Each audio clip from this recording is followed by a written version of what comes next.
And for more on this, we're now being joined live by security analyst Dr. Elizabeth Laris from Taipei, Taiwan. We also have with us our correspondent Kripa, who's joining us in the newsroom. Thank you both for joining us. Now, Dr. Laris, let me come to you first.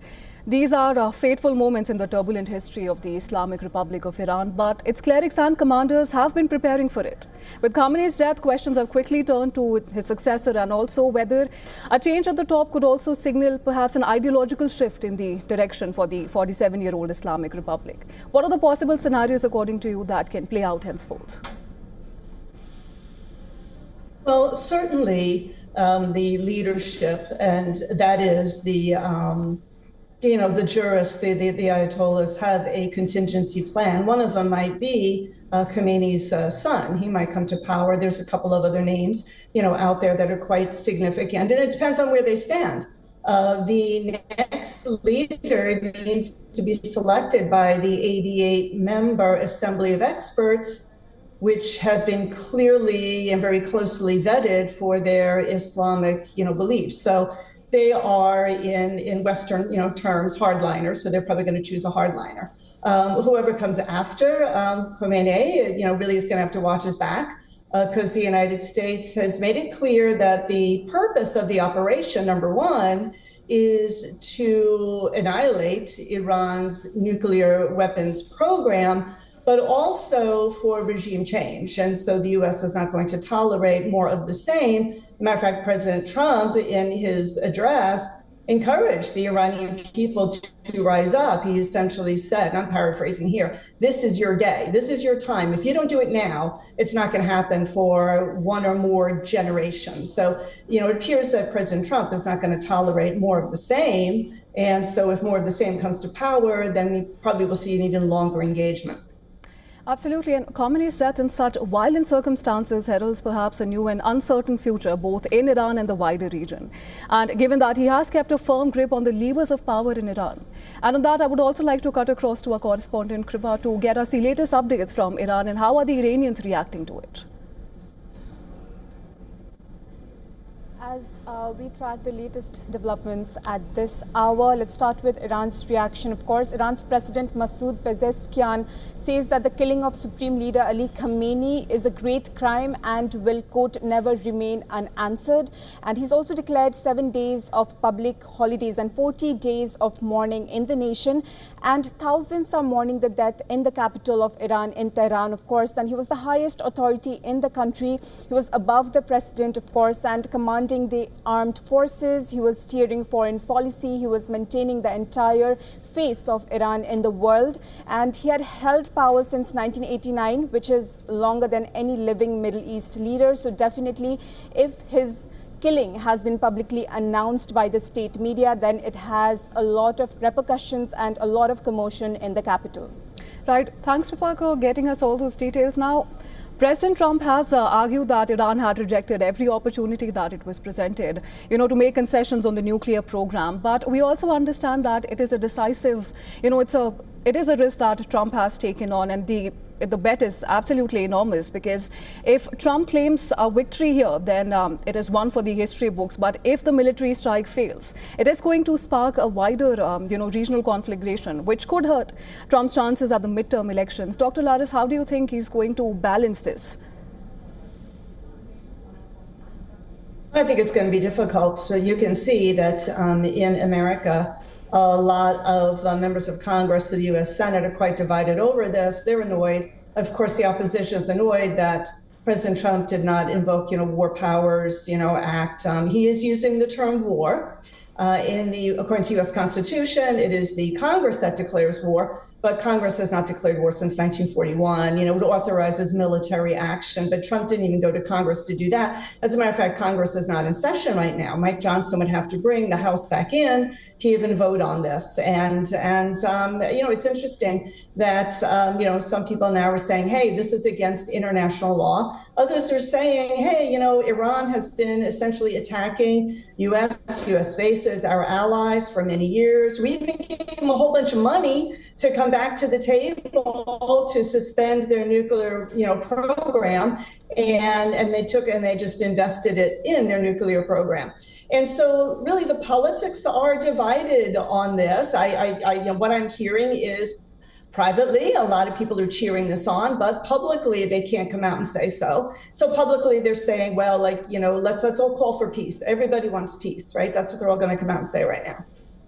Right, and as the world awaits to see what the Iranian regime will do after the death of the supreme leader, it also remains to be seen if Trump will be able to avoid a prolonged, conflict here. And it's also an open question whether he can convince the American public, and especially his MAGA base here, who largely oppose U.S. intervention abroad, to support another incursion in the Middle East. How do you anticipate him tackling this? As you've just mentioned that, people have been divided on the issue.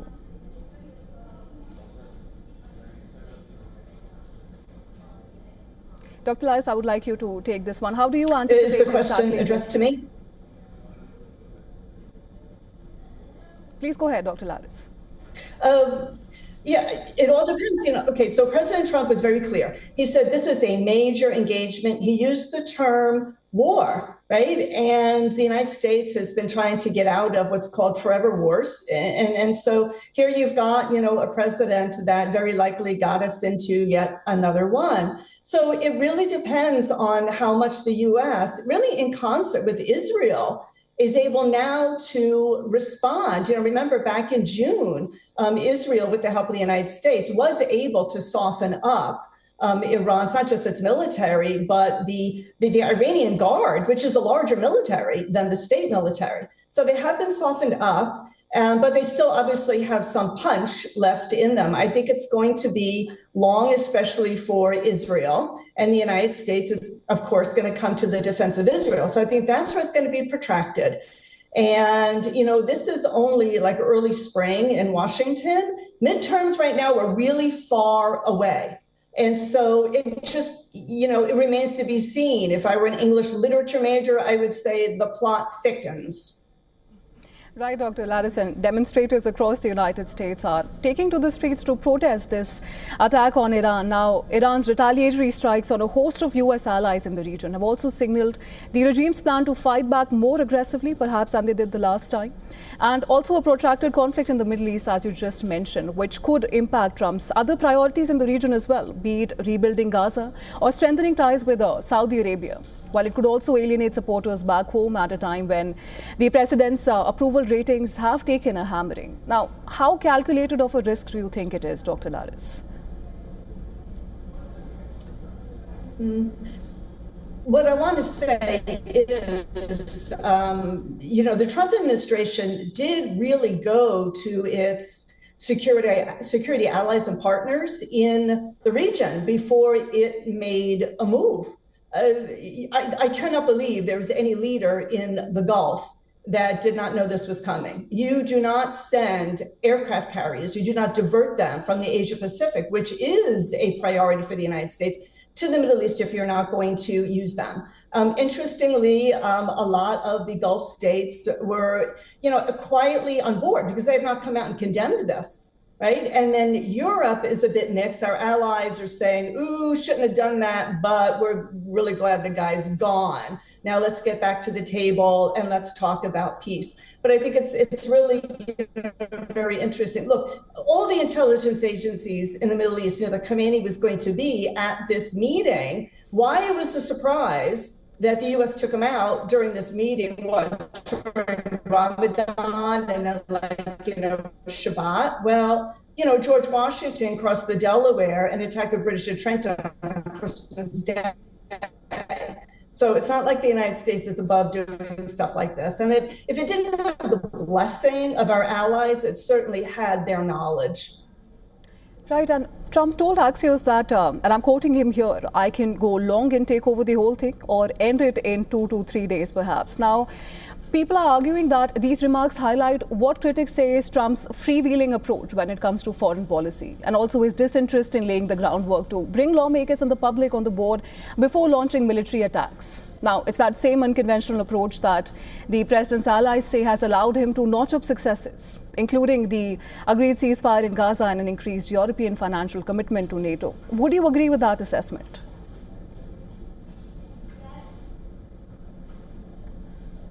Dr. Laris, do you think that is the approach? Right.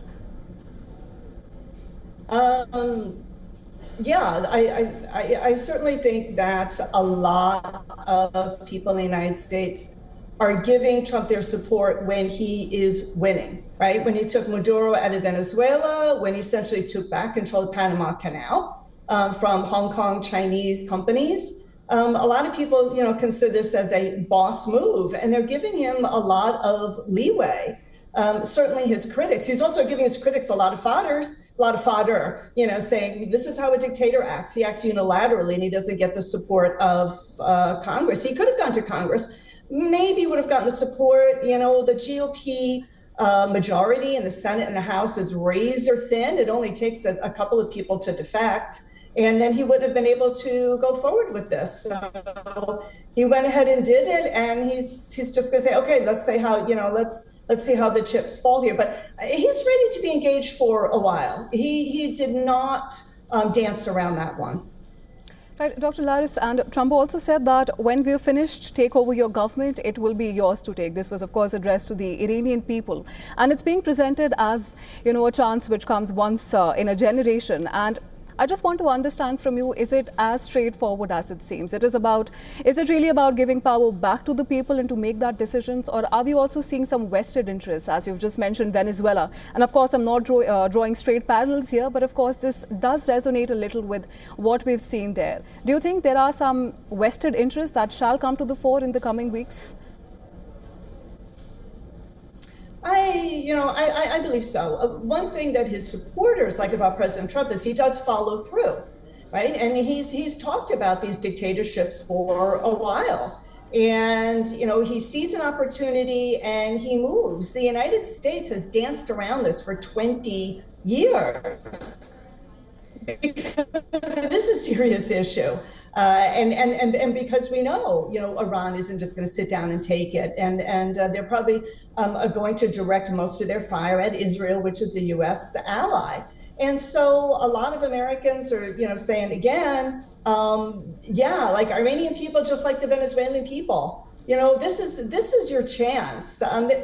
There is, there are two major strains really in U.S. foreign policy, and the dominant, strain is of course realism, and that is you pick and choose your battles, and you pull off what you can do.